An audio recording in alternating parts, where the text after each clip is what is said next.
ओम शांति, ओम शांति, ओम शांति। सर्वश्रेष्ठ शक्ति परखने की शक्ति। जैसे पढ़ाई में अनेक सब्जेक्ट्स होते हैं, लेकिन उनमें से एक विशेष होता है, वैसे ही सर्व शक्तियां आवश्यक तो हैं, लेकिन इन शक्तियों में से सभी से श्रेष्ठ शक्ति कौन सी है जो आवश्यक है, जिसके बगैर महारथी व महावीर बनना मुश्किल है? परखने की शक्ति। सेल्फ रियलाइजेशन करना भी परखने की शक्ति है। सेल्फ रियलाइजेशन का अर्थ ही है अपने आप को परखना या जानना। पहले बाप को परखेंगे, तब जानेंगे या पहचान सकेंगे। परखने की शक्ति है नंबर 1। परखना, जिसको कॉमन शब्दों में पहचान कहा जाता है। पहले ज्ञान का आधार बाप को पहचानना अर्थात परखना कि यह बाप का कर्तव्य चल रहा है। पहले परखने की शक्ति आवश्यक है। परखने की शक्ति को नॉलेजफुल की स्टेज भी कहते हैं। परखने की शक्ति को तीव्र बनाओ, वह कैसे? तो परखने की शक्ति को तीव्र बनाने के लिए मुख्य कौन सा साधन है? परखने का तरीका कौन सा होना चाहिए? आत्मिक स्थिति। आत्मिक स्थिति के साथ साथ यथार्थ रूप से वही परख सकता है जिनकी बुद्धि में ज्यादा व्यर्थ संकल्प नहीं चलते होंगे, जिसकी बुद्धि में अनवांटेड, जिसे हम नकारात्मक सोच कहते हैं, नेगेटिविटी, तो जिसके बुद्धि में व्यर्थ नहीं चलता होगा, उनकी बुद्धि एक की ही याद में है, एक के ही कार्य में और एक रस स्थिति में होगी। वह दूसरे को जल्दी परख सकेंगे। जिनकी बुद्धि में ज्यादा संकल्प उत्पन्न होंगे वो भी व्यर्थ, तो उनकी बुद्धि दूसरों को परखने के समय भी अपने व्यर्थ संकल्प की मिक्सचरिटी होगी। हम व्यर्थ में रहते हैं ना, तो फिर दूसरों को परखने की समय मिक्सचरिटी होगी। इसलिए जो जैसा है वैसा परख नहीं सकेंगे, उसे यथार्थ रीति नहीं समझ सकेंगे। तो मूल रहस्य निकला बुद्धि की सफाई, और बुद्धि की सफाई अर्थात पॉजिटिविटी से भरपूर होना, सकारात्मकता से भरपूर होना। व्यर्थ से मुक्त होने का मतलब है श्रेष्ठ संकल्पों से भरपूर रहना। तो इसलिए जैसा जितना बुद्धि की सफाई होगी उतना ही योग युक्त अवस्था में रह सकेंगे। बुद्धि की सफाई अर्थात बुद्धि को जो महामंत्र मिला हुआ है उसमें बुद्धि मगन रहे। तो एक की याद को छोड़ अनेक तरफ बुद्धि जाने के कारण शक्तिशाली नहीं रहते, और वो याद किसकी? बाबा की, परमात्मा की, शिव की।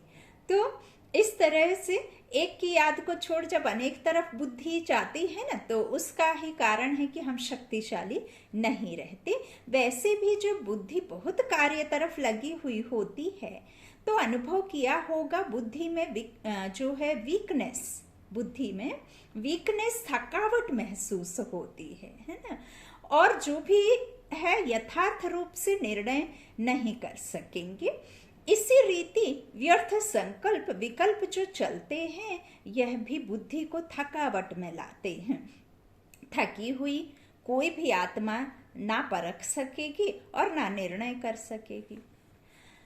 कितना भी होशियार होगा तो थकावट में उनके परखने निर्णय करने में फर्क पड़ जाता है।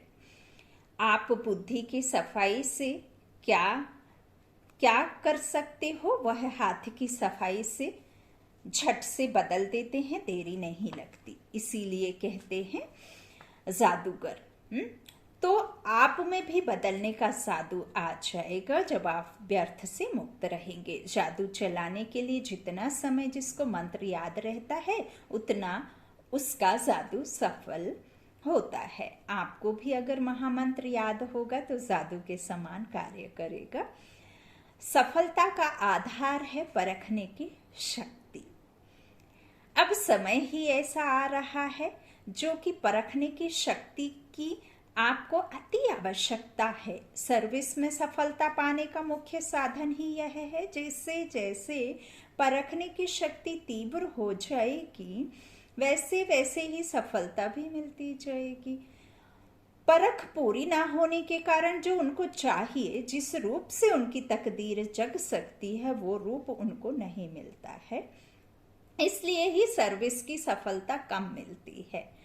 वारिस कम निकलने का मतलब ही है कि उनकी रग को पूरा परख नहीं सकते हो। मरीज की पूरी परख होती है तभी तो ठीक औषधि मिलती है ना। पेशेंट को जब तक आप उसके मर्ज को नहीं पहचानेंगे, उसके जो रोग को नहीं जानेंगे तो दवाई कैसे देंगे, है ना। तो जब भी औषधि मिलेगी तब परख पाएंगे बीमारी को। तो मरीज को पूरी तरह परखना तभी तो देंगे। तो फिर रोग भी खत्म हो जाता है। रोग खत्म हुआ फिर क्या होगा। खास जो निमित्त बने हुए पांडव हैं उनको भविष्य में आने वाली बातों को परखने की शक्ति चाहिए और निर्णय करने की शक्ति भी चाहिए। परखने की शक्ति और निर्णय लेने की शक्ति भी चाहिए। निर्णय के बाद फिर निवारण की शक्ति चाहिए, हाँ? तभी सामना कर सकेंगे और सामना करने के बाद यज्ञ की प्रत्यक्षता की सफलता पाओगे। अब इसमें सफलता तो तभी होगी जबकि परिस्थिति को परखने की शक्ति होगी और परिस्थिति को परखने से फिर परिणाम ठीक मिलेगा। तो ठीक निकलता है। परखने की शक्ति बढ़ाने का क्या पुरुषार्थ है? दिल की सफाई। दिल की सफाई से भी इस बात में बुद्धि की सफाई जास्ती चाहिए। दिल तो साफ हो लेकिन बुद्धि भी व्यर्थ से मुक्त हो। संकल्प की जो शक्ति है उनको ब्रेक लगाने की पावर हो। मन का संकल्प व बुद्धि की जजमेंट जो भी है, तो मन और बुद्धि दोनों को एक तो पावरफुल ब्रेक चाहिए और मोड़ने की शक्ति भी चाहिए। इन दोनों ही शक्तियों की बहुत जरूरत है। इसी को ही याद की शक्ति व अव्यक्ति शक्ति कहा जाता है। तो ब्रेक देने और मोड़ने की शक्ति होगी तो बुद्धि की शक्ति व्यर्थ नहीं गवाएंगे। एनर्जी वेस्ट ना होकर जमा होती जाएगी। जितना जमा होगी उतना ही परखने की शक्ति, निर्णय करने की शक्ति बढ़ेगी। उसके लिए आपको कंसंट्रेट करना होगा। एकाग्रता की शक्ति से परखने की शक्ति आएगी। और एकाग्र किसके ऊपर होना है? आत्मिक स्थिति में स्थित होकर परमात्मा की याद में रहना है, तभी हम व्यर्थ से मुक्त। फिर है निर्णय शक्ति बढ़ाने की कसौटी। कौन? ब्रह्मा बाबा। समय की विशेषताओं को जानते हुए अपने में भी विशेषता धारण करो तो स्वतः ही श्रेष्ठ आत्मा बन जाएंगे। लक्ष्य तो सभी का श्रेष्ठ है, श्रेष्ठ आत्मा बनने का है ना। तो लक्ष्य श्रेष्ठ बनने का होते हुए भी पुरुषार्थ साधारण क्यों चलता है? लक्ष्य को ही भूल जाते हो। कोई भी विघ्न का निवारण करने की शक्ति कम क्यों है? निवारण ना करने के कारण ही जो लक्ष्य रखा है उसको पा नहीं सकते हो। श्रीमत पर चलने वाले का तो जैसा लक्ष्य वैसे लक्षण होंगे, है ना। तो अगर लक्ष्य श्रेष्ठ और लक्ष्मण जो लक्षण साधारण है, अगर लक्ष्य श्रेष्ठ है और लक्षण साधारण है तो इसका कारण, क्योंकि विघ्नों को निवारण नहीं कर पाते हो। निवारण ना करने का कारण क्या है? किस शक्ति की कमी है? निर्णय शक्ति। जब तक निर्णय नहीं कर पाते हो तब तक निवारण नहीं कर पाते। अगर निर्णय कर लो तो निवारण भी कर लो। और निर्णय क्यों नहीं कर पाते हो? क्योंकि निर्विकल्प नहीं होते। व्यर्थ संकल्प, विकल्प बुद्धि में होने कारण, बुद्धि क्लियर ना होने कारण निर्णय नहीं कर पाते हो, निवारण नहीं तो जो आवरण अवश्य है। तो अपनी निर्णय शक्ति को बढ़ाने के लिए सहज साधन कौन सा दिया हुआ है? साकार बाप का हर कर्तव्य, हर चरित्र यही कसौटी है। जो भी कर्म करते हो, जो भी संकल्प करते हो, अगर इस कसौटी पर देख लो कि यह यथार्थ है व यह अयथार्थ है, व्यर्थ है व समर्थ है, इस कसौटी पर इस तरह का देखने के बाद जो भी कर्म करेंगे वह सहज और श्रेष्ठ होगा। अगर यह कसौटी सदा साथ स्मृति में नहीं रहते हो तब मुश्किल अनुभव करते हो। है तो सहज, फिर मुश्किल क्यों हो जाता? क्योंकि युक्ति को यूज नहीं करते हो। युक्ति यूज करो तो मुक्ति जरूर हो जाए। चाहे संकल्पों के तूफान वाली अहिंसक सेना, चाहे कोई भी जो संबंध द्वारा व प्रकृति व समस्याओं द्वारा कोई भी तूफान व विघ्न आते हैं, तो उससे मुक्ति ना पाने का कारण युक्ति नहीं। युक्ति ठीक रीति नहीं तो फिर मुक्ति नहीं। युक्ति युक्त नहीं बने हो, जितना योग युक्त युक्ति युक्त होंगे उतना सर्व विघ्नों से मुक्त जरूर होंगे। तो परखने और निर्णय शक्ति का जो आधार है वह है साइलेंस की शक्ति। अब ये साइलेंस अर्थात शांत स्वरूप आत्मा एकांतवासी होने के कारण सदा एकाग्र रहती है और एकाग्रता के कारण विशेष दो शक्तियां प्राप्त होती हैं, एक परखने की शक्ति और दूसरी निर्णय करने की शक्ति। यही विशेष दो शक्तियां व्यवहार व परमार्थ दोनों की सर्व समस्याओं का सहज साधन है। असहज साधन होने के साथ परमार्थ मार्ग में विघ्न विनाशक बनने का साधन है। माया को परखना और परखने के बाद निर्णय करना। परमार्थी बच्चों के सामने माया भी रॉयल ईश्वरीय रूप रच करके आती है। परमार्थी बच्चों के सामने माया ऐसे आती है और जिसको परखने के लिए एकाग्रता की शक्ति चाहिए, और एकाग्रता की शक्ति साइलेंस की शक्ति से ही प्राप्त होती है। वर्तमान समय ब्राह्मण आत्माओं में तीव्र गति का परिवर्तन कम है, क्योंकि माया के रॉयल ईश्वरीय रोल्ड गोल्ड को रियल गोल्ड समझ लेते हैं। माया जो है ना, उसे आर्टिफिशियल को क्या समझ लेते हैं? रियल गोल्ड समझ लेते हैं, जिस कारण वर्तमान ना परखने के कारण बोल क्या बोलते हैं, मैंने जो किया व कहा वह ठीक बोला, ऐसा समझते। तो मैं किस में रॉन्ग हूँ, ऐसे ही तो चलना पड़ेगा। रॉन्ग होते भी अपने को रॉन्ग नहीं समझते, नहीं समझेंगे। कारण परखने की शक्ति की कमी। परखने की शक्ति ना होने के कारण यथार्थ निर्णय भी नहीं कर सकते।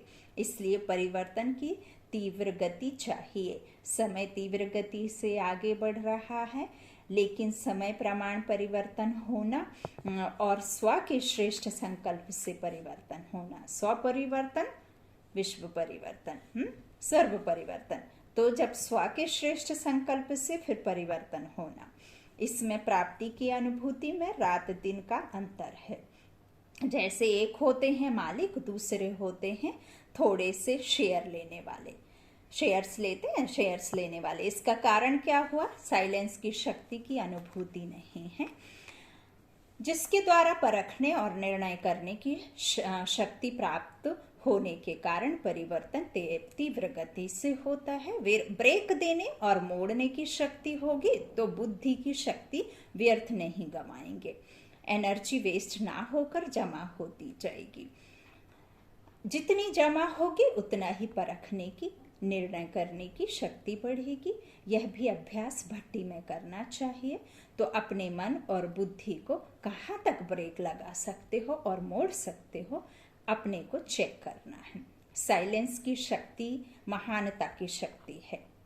तो साइलेंस की शक्ति क्रोध अग्नि को शीतल कर देती है, व्यर्थ संकल्पों की हलचल को समाप्त कर सकती है। कैसे भी पुराने संस्कार हो, ऐसे पुराने संस्कार समाप्त कर देती है। अनेक प्रकार के मानसिक रोग सहज समाप्त कर सकती है। तड़फती हुई आत्माओं को जियदान दे सकती है। शांति के सागर बाप से अनेक आत्माओं का मिलन करा सकती है। साइलेंस की शक्ति अनेक जन्मों से भटकती हुई आत्माओं को ठिकाने की अनुभूति करा सकती है। साइलेंस की शक्ति महान आत्मा, धर्मात्मा सब बना देती है। सेकंड में तीनों लोगों की सैर करा सकती है साइलेंस से। कम मेहनत, कम खर्चा, बालानशील करा देती है, करा सकती है। शांति की शक्ति समय के खजाने में भी इकोनॉमी करा देती है, अर्थात कम समय में ज्यादा सफलता पा सकते हैं। हाहाकार से जय जयकार करा सकती है। सदा अपने गले में सफलता की मालाएं पहनाएगी। वाणी से तीर चलाना आ गया है, अब शांति का तीर चलाओ, जिससे रेत में भी हरियाली कर सकते हो। कितना भी कड़ा पहाड़ हो लेकिन पानी निकाल सकते हैं। वर्तमान समय शांति की शक्ति प्रैक्टिस में लाओ। ओम शांति, ओम शांति, ओम शांति।